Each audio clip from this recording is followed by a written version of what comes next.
आमीन। सबके hallelujah hallelujah. बोलो खुदा यीशु मसीह के नाम की।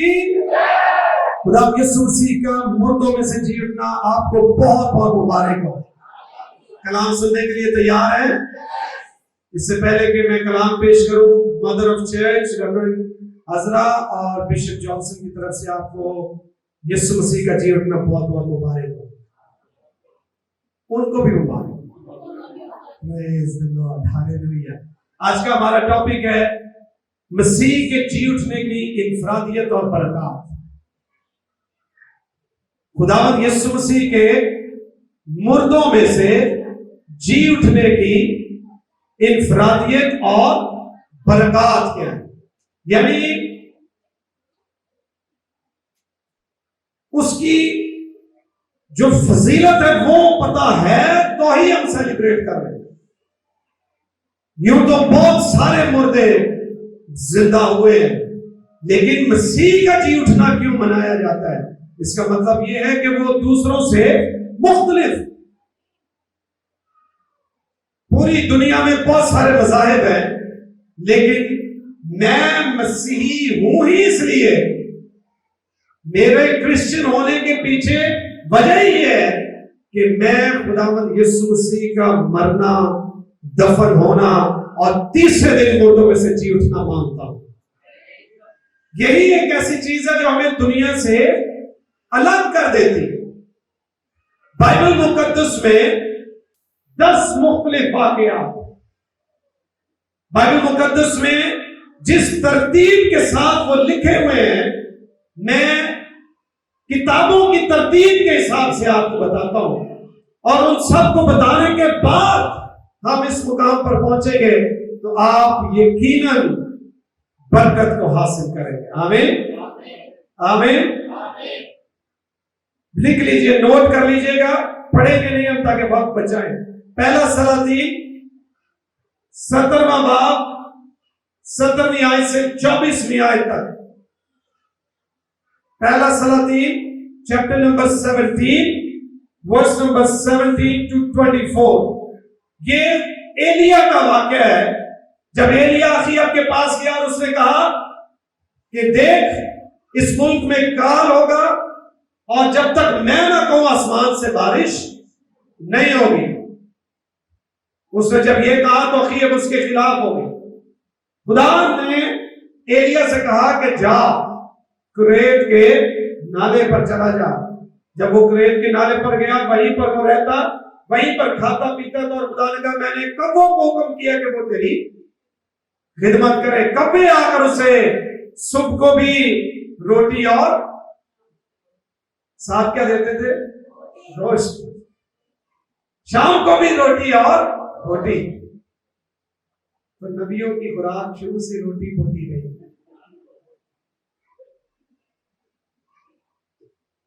कब्बे उसे देते थे। उसके बाद वो नाला जो था वो सूख गया। खुदा ने एलिया को हुक्म किया जा, मैंने सारपत की बेवा को हुक्म किया, वो तेरा ख्याल करे। जब वो वहां पर गया, बेवा चलने की लकड़ियां चुन रही थी।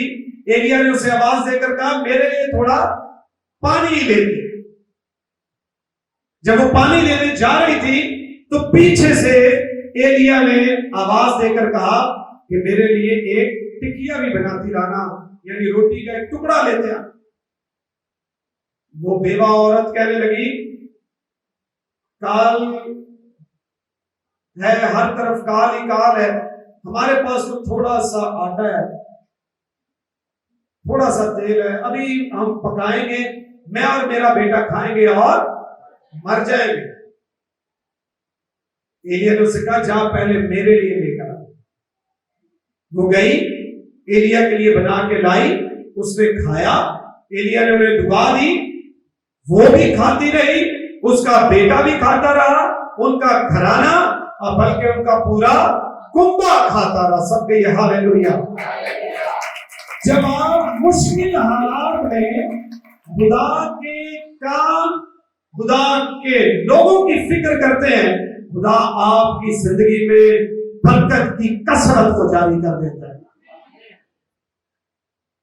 जरूरी नहीं कि जब माल की फरावानी हो तब आप खुदा के लिए निकालें।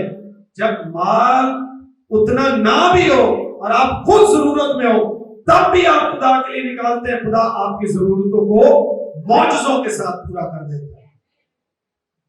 तो वो सारा कुंबा खाते रहे। उसके बाद थोड़े अरसा के बाद इस औरत का बेटा बीमार होकर मर गया। वो उसे देखकर रोने लगी। खुदा उनके बंदा एलिया को खबर हुई। एलिया ने उस बच्चे के लिए दुआ की और वो मुर्दों में से, ये बाइबल में पहला मुर्दों में से जी उठने का वाकया है। क्योंकि आज मुर्दों में से जी उठने की ईद है तो आपको थोड़ी बाइबल की जो तरतीब है वो जानना बड़ा जरूरी है। क्यों मसीह के जी उठने का जश्न पूरी दुनिया मनाती? तो सारपत की इस बेवा के बेटे को खुदा यीशु मसीह एलिया ने क्या किया? जिंदा किया। उसके बाद दूसरा वाक्य, दूसरा सलातीन चौथा बाब 11वीं आयत से 37वीं आयत तक है। यह भी शोनीमी औरत का वाक्य है। एलिया का शागिर्द अलीशा, शोनीमी औरत। खवातीन ध्यान से सुने, बाइबल की तारीख में अगर कोई पहला मुर्दा जिंदा हुआ है तो उसका वसीला एक औरत की खिदमत बनी। इसलिए आप जो खिदमतें करती हैं वो बड़ी अहम। दूसरा मुर्दा भी जो जिंदा हुआ वो भी एक औरत ही की खिदमत के वसीला से हुआ। सलातीन, दूसरा सलातीन चौथे बाब में शोनीमी औरत, मालदार औरत। सो ये दो औरतें, एक बेवा, एक मालदार। खुदा मालदार पर भी करम करता है और खुदा कमजोरों पर भी करम करता है। इस औरत के घर पर अलीशा नबी आया। इन्होंने उसकी खिदमत की। खाना बनाने में उस खातून के हाथ का जायका बड़ा अच्छा था। अलीशा को बड़ा पसंद आ गया। नबियों को मैंने आपको पहले बताया, एलिया खाने के बाद, अलीशा के लिए खाने के बाद जब वो शोनीमी औरत के यहाँ गया, उन्होंने खाना खिलाया, उसे बड़ा अच्छा लगा। मुबश्शिर साहब उसने फिर बाइबल में लिखा है, तो घर पे आप पढ़िएगा, बाइबल में लिखा है, फिर अलीशा जब कभी वहां से गुजरता खाना खाने उसी घर चला जाता। और शोनीमी औरत ने अपने शौहर से कहा कि ये जो मर्द खुदा अक्सर हमारे घर आता है, ये खुदा का बंदा लगता है, ये रास्तबाज लगता है, उकताए नहीं हो कि चलो खुआ ही बैठे हैं, वो दोनों से बड़ा चाह कर लिया, कोई मटन बना, कोई कोफ्ते बना, कोई बिरयानी या जो भी। ये दूसरी फिर अगले महीने फिर सब क्या देता है वो तो अगले महीने। आपको नहीं पता खुदा कौन सी आने वाली मुसीबत से पहले आपकी मुसीबतों के हल के लिए खादिम को आपके यहां भेज रहा होता है। अगर अलीशा को उन्होंने कबूल ना किया होता, अगर उसकी खिदमतें ना की होती, अगर उनके दिल में ये बात ना आती, बीवी ने शौहर से कहा ये मर्द खुदा है, क्यों ना हम इसके लिए एक सेपरेट कमरा बना देते हैं, फर्नीचर खरीदा उसके। फिर जब वो वहां से गुजरता वहीं रात रुकता। ये खिदमत करते रहे, इन्हें पता नहीं था कल क्या होने वाला। कुछ अर्सा के बाद इस पूछा गया कि इस घर में जरूरत क्या है, तो खादिम जिहाजी ने कहा इनकी औलाद नहीं। इन्होंने मांगा भी नहीं। जो खिदमतें आप करते हैं खुदा उसका अजर खुद देता है, मांगा नहीं। जिहाजी ने कहा इनकी औलाद नहीं। अलीशा ने कहा जा आइंदा साल मुय्यन वक्त पर तेरे बेटा हो, और खुदा ने उस पर करम कर दिया। जब उसके बेटा हुआ, वो थोड़ा बड़ा हुआ, तो वो खेत में अपने बाप के साथ ना बीमार हुआ, सर में दर्द हुआ, अचानक वो उसकी माँ को पहुंचाया गया। माँ के गोद में ही उस बच्चे ने दम दे दिया, मर गया। वो औरत उसे उसी कमरे में लेके गई जो अलीशा के लिए। अगर वो ना बनाया होता तो शायद ये जगह, ये मौजज़ा मौजूद ना होता। वहीं पे ले रखा, अलीशा के पास गई, अलीशा को अपने साथ लेकर आई। अलीशा आया, अलीशा ने खुदा के हुजूर दुआ की और वो बच्चा जिंदा हो गया। सबके हालेलुया। उसे मां के सुपुर्द कर दिया गया। दूसरा वाकया ये मुर्दों में से जी उठने का। तीसरा वाकया सलातीनी की किताब 13वां बाब 20वीं आयत और 21वीं आयत में, जब मुआबी जो थे वो आए और उस वक्त अलीशा जो था वो मर चुका था, उसे दफना दिया गया था। मुआबी वहां से गुजर रहे थे, उनके जत्थे वहां से गुजर रहे थे। उनके जत्थों में से एक आदमी जो था वो चलते चलते राह में मर गया। जब वो मर गया तो उसे दफनाने के लिए वही उन्होंने थोड़ा बहुत जमीन को खोदा, एग्जैक्ट वही जगह खोदी जहां पर अलीशा को दफनाया गया और उसकी हड्डियां वहां पर पड़ी हुई थी। आपको पता है एलिया अलीशा का उस्ताद, और अलीशा ने एलिया से कहा मुझे तेरे रूह का कितना चाहिए? दुगना चाहिए। एलिया ने अपनी हयाती में 16 मौजज़े किए। कितने मौजज़े? 16 मौजज़े एलिया ने जब वो जिंदा था उसने किए। अलीशा के वसीला से 31 मौजज़े हुए और वो मर गया। इसने मांगा क्या था? दुगना। 31 मौजज़े हुए और अलीशा मर गया। ये वो वाकया है जब अलीशा की हड्डियां कब्र में पड़ी थी। मुआबी जत्थों में से एक मर गया, उसे उन्होंने कब्र में उतारा। वो मुर्दा अलीशा की हड्डियों से टकराते ही जी उठा। खुदा के लोगों की कुदरत देखे क्या, और वो भी बात पूरी हुई धुने मौजज़ों वाली, धुने मसा वाली। वहां पर 32वां मौजज़ा भी पूरा हो गया। तीसरा वाकया, चौथा वाकया जो है वो मत्ती की इंजील। मैंने कहा था मैं किताबों की तरतीब से बताऊंगा। मत्ती की मार्फत यीशु मसीह की इंजील उसके 27वें बाब की 51 से 53 आयत में लिखा है कि फिर जब मसीह ने बुलंद आवाज से पुकार कर कहा कि तमाम हुआ, और ये कहकर उसने अपनी जान दे दी। हैकल का पर्दा ऊपर से नीचे तक फट गया और फिर कब्रें क्या हो गई? खुल गई, और मुर्दे जो थे वो जिंदा हो गए। यहां एक बात मैं क्लियर कर दूं, ये जो वाकया है, ये जो आयात है, इनमें गैप है।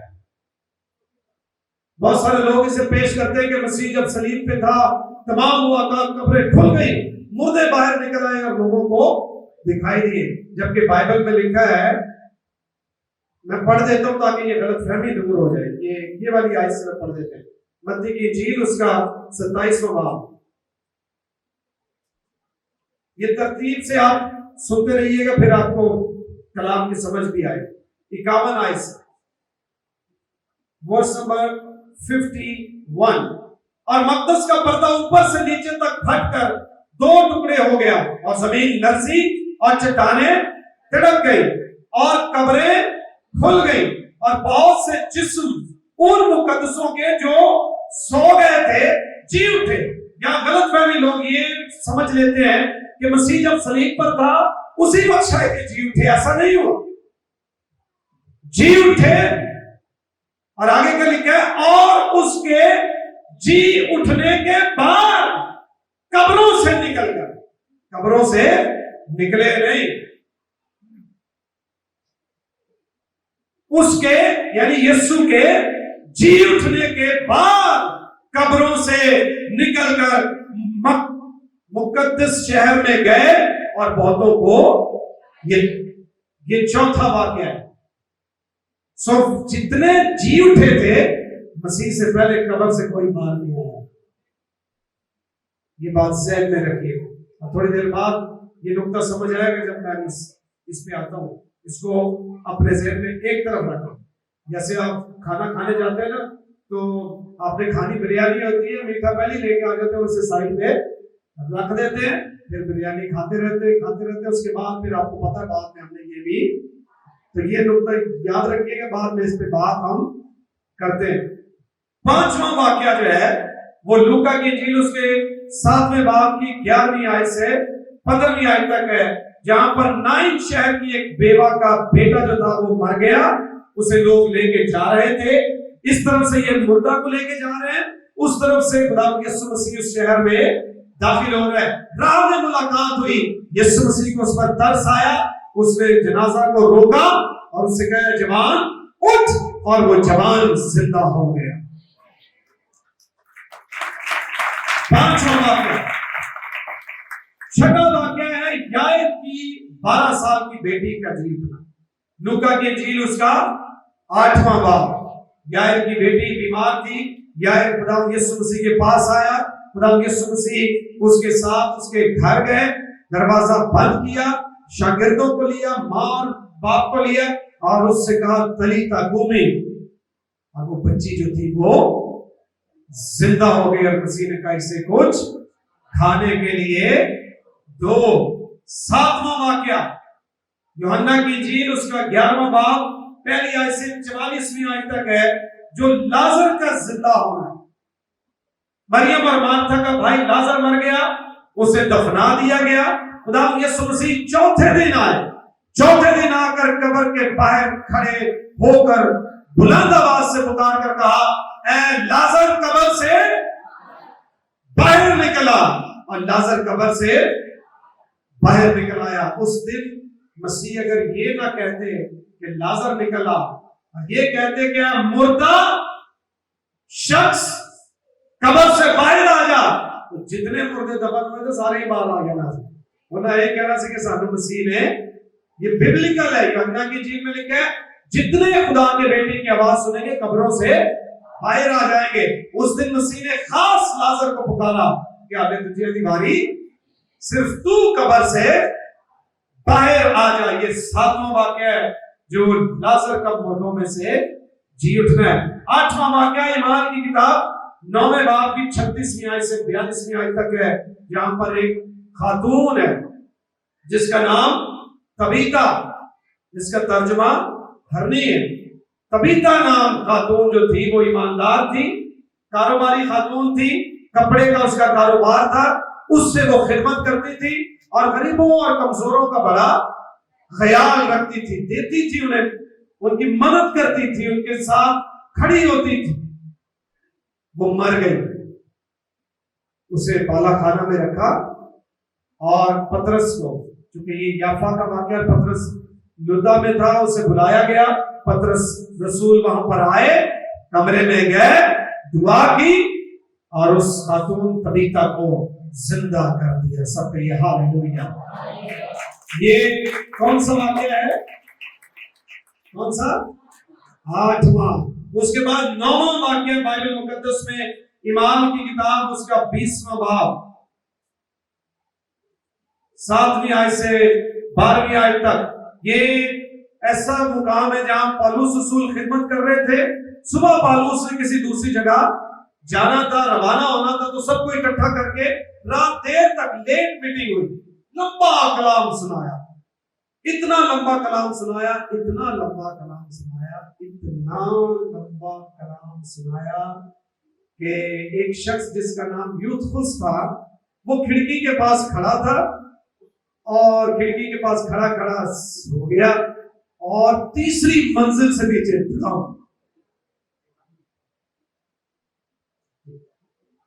ये बाइबल में लिखा है पौलुस जब कलाम कर रहा था, रात बहुत हो गई थी, सुबह उसने वाली सुबह निकलना था, तो वो सुबह सुबह निकलने के लिए उसने कहा बहुत पढ़ सिखाना मेरे जानने बाद ये और कलाम की बातें सिखा रहा था। तीसरी मंजिल पर रश बहुत ज्यादा था, घरों में बातें होती थी, तो वो खिड़की पे खड़ा था। कहीं टीचर प्रोफेशन कोई भी हो सकता, बड़े शौक से सुस्त हो गया और फिर गिरा और तीसरी मंजिल से गिर के मर गया, खत्म हो गया। पौलुस को खबर हुई, पौलुस नीचे गया, पौलुस ने उसे उठाया, अपने गले से लगाया, बाइबल में लिखा यूथुस जिंदा हो गया। सबके हालेलुया। ये 9वां मौजज़ा है जो मुर्दों में से जी उठने का। अब 10वां मौजज़ा पढ़ते हैं। ग्रंथियों के नाम पौलुस रसूल का खत 15वां बाब सब कहिए हालेलुया। अगर आपको पहले 9 मौजे याद रहेंगे तो ये वाला मौजा आपको बरकत देगा, वरना कोई फायदा नहीं है। तो ग्रंथियों, पहला ग्रंथियों 15वां बाब और उसकी 12वीं आयत। सबके हालेलुया। बरकत पाने के लिए तैयार हैं? बस जब मसीह की ये मनादी की जाती है कि वो मुर्दों में से जी उठा है, तो तुम में से बास किस तरह कहते हैं कि मुर्दों की क़यामत है ही नहीं? अगर मुर्दों की क़यामत नहीं तो मसीह भी नहीं जी उठा, और अगर मसीह नहीं जी उठा तो तुम हमारी मनादी भी बेफायदा है और तुम्हारा ईमान भी बेफायदा, बल्कि हम खुदा के झूठे गवाह ठहरे, क्योंकि हमने खुदा की बाबत की गवाही दी कि उसने मसीह को जिला दिया, यानी जिंदा किया, हालांकि नहीं जिलाया।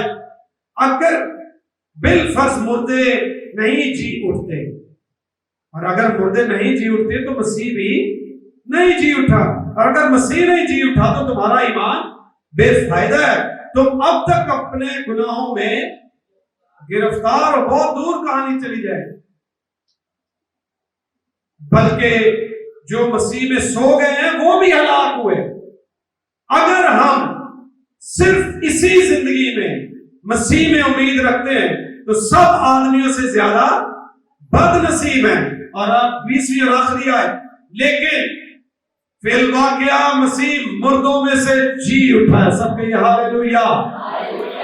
फिल वाक़या मसीह मुर्दों में से जी उठा है, और जो सो गए हैं, और जो सो गए हैं उनमें पहला फल हुआ है। सबके हालेलुया।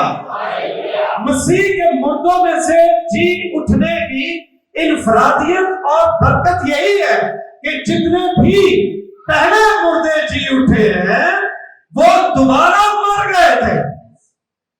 जितने पहले मुर्दा जी उठे, वो सारपत की बेवा का बेटा क्यों ना हो, वो शनीनी औरत का बेटा क्यों ना हो, वो मुआबी जत्थों का सिपाही क्यों ना हो, वो मुर्दे क्यों ना हो जो कब्रें फटी और उनसे बाहर आ गए, वो नाइन शहर की बेवा का जवान बेटा क्यों ना हो, वो यायर की जवान बेटी ही क्यों ना हो, वो युद्ध से क्यों ना हो। जितने भी मुर्दे जिंदा हुए वो दोबारा मर गए। जितने मुर्दे जिंदा हुए उनका फायदा सिर्फ उनकी जात या उनके खानदानों तक ही था, लेकिन मसीह जब जिंदा हुआ तो उसने कहा, देख मैं जिंदा हूं और अब्दुल्लाह जिंदा रहूंगा। ये इनफरादियत है उसकी। मुर्दे बड़े जिंदा हुए, लेकिन ऐसा कोई मुर्दा जिंदा नहीं हुआ जो ये कह सके कि मैं जी उठाऊं और अब्दुल्लाह जिंदा रहूंगा। लाजर, जब लाजर जी उठा तो कफन समेत बाहर आया। जब मसीह जी उठा तो कफन को सलीके के साथ रख कर बाहर आया। आमीन। उसने कहा, मुझे तेरी जरूरत नहीं है।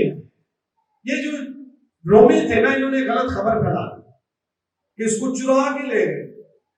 दुनिया का केड़ा चोर है जेड़ा लाश चुरा के भी खड़े और कपड़े भी तय करे। ना उनको टाइम होता है चोरा को। कपड़े तय करो, रुमाल वखरा रखो, दूसरा कपड़ा वखरा रखो, तरीके के साथ। ये कोई चोरों को तो हड़बड़ी होती है, चुकिया थे हो गए। ये गलत खबरें फैलाई, और इसी खबर को डेड करने के लिए दुनिया के जितने भी मुर्दे जी उठे थे, एक तो वो दोबारा मर गए, दूसरा उनका फायदा सिर्फ महदूद हल्के तक रहा, और तीसरी बात कि उन पर लोग शक ही करते हैं। मसीह जब जी उठे तो 40 दिनों तक, कितने दिनों तक? मुख्तलिफ जगहों पर लोगों को दिखाई देते रहे। एक और बरकत की बात बताऊं, जब मुर्दे पहले जी उठे तो औरतों के हां भी जी उठे, सिपाहियों के यहां भी जी उठे, शागिर्दों के यहां भी जी उठे। जब मसीह जी उठा तो औरतों पर भी जाहिर हुआ, सिपाहियों पर भी जाहिर हुआ और शागिर्दों पर भी जाहिर हुआ। उसने कहा मैं वो हूं जिसने पिछले सारे कायदे पूरे कर दिए। वो मुर्दों में से जी उठा। जब वो हुआ इब्लीस बड़ा खुश हुआ, सेलिब्रेशन हो रही होगी, पार्टी चलती होगी, भर गया है, बड़े नारे थे, बड़े जोश थे। सलीब पे कैसी मैंने सियासत की है, इब्लीस लगा होना ना अपने चिल्ले बिठा गए। उसके अपने एल्डर डीकन होते, अपने शागिर्द लेके बैठा होगा। ये वही है ना जिसके पीछे हजूम लग गया। देखो कैसे मैंने इस पर सियासत करके इसे मरवा दिया और कब्र में उतार दिया और पक्का भी कर दिया है। रोमी सिपाहियों के पैर लगवा दिए हैं, मुंह में लगवा दिए। ये सेलिब्रेट कर रहे थे, खुश थे। और कई बार तो मतलब मालक एडा खुश नहीं होता जिन्हें चेले दिनों ज्यादा खुश हो रहे हैं, बदलू डांस कर रही हैं, खुश हो रही हैं। जेड़ा साडा सब तो बड़ा दुश्मन सी वो गया, वो क्या हो गया, चला गया। जब ये शादमान थे, खुश थे, जश्न कर रहे थे, तो अचानक किसी बदरू ने देखा होगा कि इधरों की बड़ी लाइट पै रही है, इस तरफ से बड़ी वाइट सी रोशनी आ रही है। इब्लीस ने कहा होगा जाओ जाके चेक करके आओ ये रोशनी काली। बदलुए गई होगी कि जिथे मसीह रखा सी उधरों लाइटां बढ़िया पै रही, रोशनी बड़ी आ रही, क्योंकि ये सुबह सुबह का वाक्य, अभी पूरा दिन नहीं चढ़ा था। लेकिन जब फरिश्ता उतरा तो लिखा नूर चमका। सब कहिए हालेलुया। जब नूर चमका तो रात की तारीकी में जब नूर चमकेंगे तो दूर से दिखाई। रूहानी आलम में बदरुएं तो बैठी होंगी होशियारी के साथ, देख दी होंगी कोई आ ना जाए। उन्होंने जो बंदे चोरी भी करना होंगी फड़दा क्यों बदरू बंदे फड़ देनी है, डरा लेनी है, धमका लेनी है। ये डरान ली उत्थे नेड़े नेड़े इलाके में फिर रही हैं। लेकिन जब नूर देखा, इब्लीस ने उनसे कहा होगा जाओ जाके नूर चेक करो ये लाइट कौन सी, ये रोशनी दूसरी रोशनियों से अलग रोशनी है। गई होंगी चंद एक बदरवा। जब वहां पहुंची तो वहां उन्होंने देखा कि पत्थर हटा हुआ है और एक फरिश्ता बड़े रौब के साथ पत्थर के ऊपर यूं करके बैठा हुआ है, डट के बैठा है। और बदुए दूर से देखकर वापिस दौड़ी। जब वापिस दौड़ी तो जाकर इब्लीस अपने उस्ताद, अपने सरदार से जाके कहने लगी असा कोई दसना साडे ते मुंह चों एक गल निकलदी होई नहीं जो असीं देख आईयां। जे तेनू बहुता शौक है ते आप ही जाके देख। इब्लीस आकड़ के गया, जाके मैं आप ही लेना। जब आप ही जाके उन्हें देखा कब्र खाली है और मसीह मुर्दों में से जी उठा। सब कहिए हालेलुया, हालेलुया। और जब वो मुर्दों में से जी उठा, इन्होंने अपनी पै गई कि मैं तो समझा गया जिन्ने उथे फतह पा ली है उन्हें मेरा हम कुछ भी, ये छुप गया कहीं पर और मसीह इसके पास जा पहुंचे। सबके लिए हालेलुया। उन्होंने कहा काम एक तमाम हुआ है, अभी दूसरा बाकी है। गया और जाकर कहने लगा आलमे रवा की कुंजियां मुझे दे दे। और इब्लीस से वो कुंजियां उसने ले ली हैं। मुर्दों में से जी उठने वालों में से कोई ऐसी शख्सियत नहीं है जिसके जी उठने से इब्लीस खौफ खड़ा हुआ। चूंकि इब्लीस को इल्म था कि ये जी उठा है फिर मर जाएगा, यहां उसे पता था कि ये जो जी उठा है, एक तो ये पहले कहा करता था कि तुम इस हैकल को ढा दो तो मैं इसे तीसरे दिन उठा खड़ा करूंगा। एक और खुशी की बात बताऊं, सुननी? कोई ना कोई तो नवी गल सुनी होनी ना आज से। एक और आपको बता, मसीह दुनिया का वाहिद लीडर है। मसीह दुनिया में वाहिद ऐसी हस्ती है जिसने अपने मरने से पहले मरने के बाद ये अपॉइंटमेंट सेट की। नहीं समझ आएगा, नहीं आई तो ना समझ। दुनिया की कोई हस्ती है ही नहीं, दुनिया का कोई नबी, कोई पैगंबर, कोई शख्स, कोई उस्ताद, कोई लीडर ऐसा नहीं है। उन्होंने बातें बहुत की, कमिटमेंट्स बहुत किए, वादे बहुत किए, लेकिन मसीह वाहिद शख्स है जिसने मरने से पहले मरने के बाद का वादा किया, क्योंकि उसे पता है कि मैं मुर्दों में से। बाकी किसी का बहाव ना बाइबल में ना बाइबल से बाहर, बाइबल के अंदर भी किसी ने बात का वादा नहीं किया है, सिर्फ मसीह ने वादा किया है, क्योंकि उसे पता था मैं कब्र से बाहर आऊंगा। आमीन। यही तो मसीह के फायदे हैं। और फिर क्या है जो सबसे बड़ा फायदा है, मसीह मुर्दों में से जी उठने वालों में पहला फल हुआ है। असी ईद का नहीं मनाते, असी सारपत के बेवा की ईद क्यों, बेटे की क्यों ईद नहीं मनाते? वो भी तो मुर्दे जिंदा है। रसिया का सानू की फायदा है, यार की बेटी जिंदा हुई सानू की फायदा है, नाजर जिंदा होया सानू की फायदा है, यूथखस जिंदा हुआ सानू की फायदा है। सासी है ईद तू मनाने जो मसीह जिंदा होया। लिखा है वो मुर्दों में से जी उठने वालों में पहला फल हुआ। वो पहला है, मतलब ये पहला है, इसके बाद मुर्दों में से जी उठने की एक उम्मीद सबके लिए है। यानी जब मसीह हुआ हम हुए, जब वो दफन हुआ हम दफन हुए, जब वो जी उठा तो हम भी जी उठे। ये फर्क, इसलिए हम ईद मनाते। और ना मुर्दे जो किसी ईद मनाई गई, और ना भी सिर्फ खुशी मनाई गई, और खुशी भी उन्हें को जिया मनाई जिन्हें उन्होंने रिश्तेदार सा। लेकिन मसीह के मुर्दों में से जी उठने की बरकत पूरी दुनिया की है। आमीन। कितनों की है? पूरी दुनिया की। सो मसीह मुर्दों में से जी उठा ताकि आप और मैं भी जी उठने की उम्मीद रखें। आपके और मेरे लिए ये फख्र है कि हम उसके पैरोकार हैं जो मर गया, दफन हुआ, तीसरे दिन मुर्दों में से अपने कहने के मुताबिक जी उठा।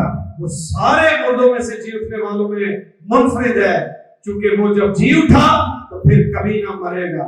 वो जी उठा आपके लिए, मेरे लिए। उसके जी उठने से इब्लीस, मौत, गुनाह का इख्तियार जाता रहा। उसके जी उठने से हमेशा की जिंदगी के दरवाजे खुल गए। उसके जी उठने से हमारे लिए रूल, उसकी नेमतें और बरकतें जारी हो गई हैं। उसका जी उठना इस बात का सबूत है कि मसीह सच्चा और पाक है।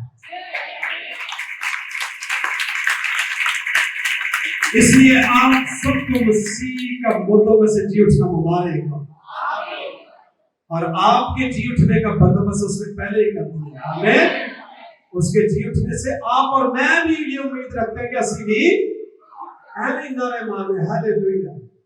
क्यों? क्योंकि जब वो जी उठा तो हम भी जी उठे, और यही उम्मीद हमें ये बड़ी ईद सेलिब्रेट करने की उम्मीद देती है। आमीन।